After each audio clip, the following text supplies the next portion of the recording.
Hello, my name is Parish Mensa, and today I will be presenting a chapter out of the book The Harriet Tubman Way, which was written by Karol Brown. And my chapter will be chapter 3, Accepting the Person You Are. So we'll start with a quote by Lupita Nyong'o. You might recognize her from Black Panther and some other movies. And this is what she says. What I will say is that what I have learned for myself is that I don't have to be anybody else, and that myself is good enough. And that when I am being true to that self, then I can avail myself to extraordinary things. You have to allow for the impossible to be possible. I take care of people. As a free slave, Harriet Tubman dedicated her life to helping over 700 slaves to freedom. Harriet was a woman of very strong faith. But as we know, as leaders, we have our trials and tribulations, we have obstacles. Here's one that Harriet Tubman had: the Fugitive Slave Act of 1850.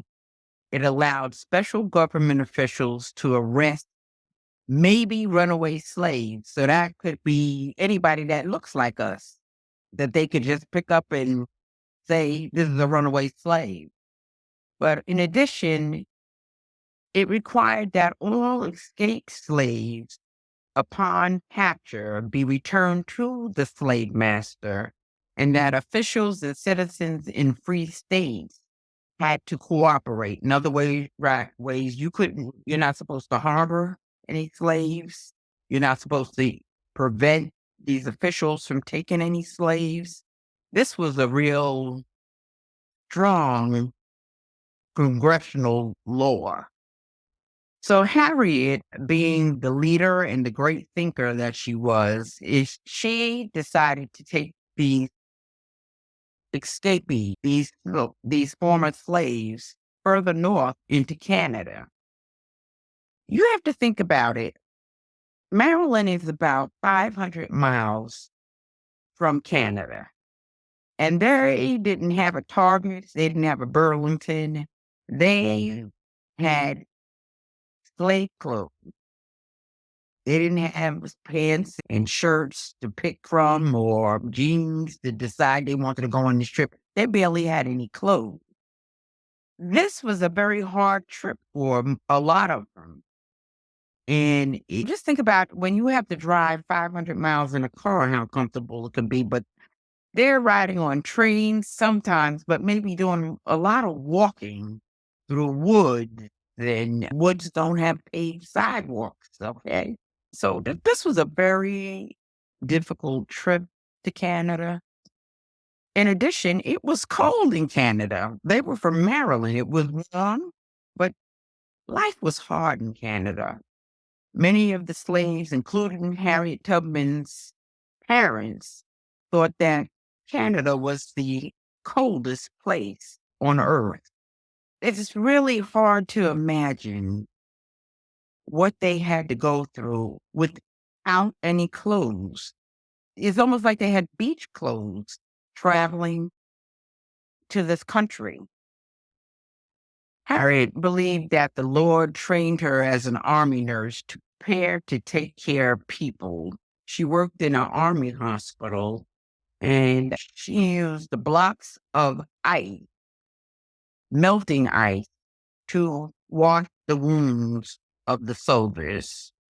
And she would go from soldier to soldier, washing them until her water was bloody.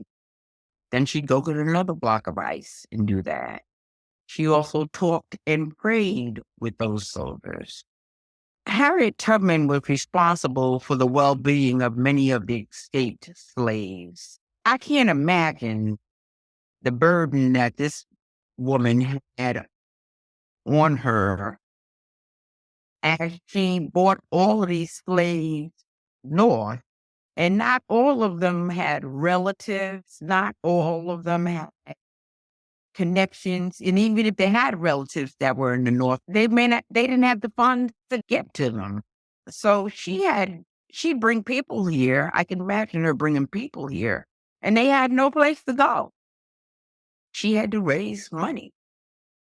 Well, one thing I know about Harriet Tubman is that Tubman humbled herself before the Lord and prayed.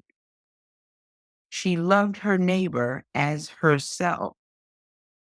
Harriet Tubman knew that she could do all things through Christ who strengthened her.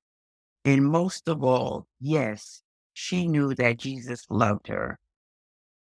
Accept the person you are. Be humble and serve others. Show humility, respect, and show admiration to others. Care for others, because this is the Harriet Tubman way.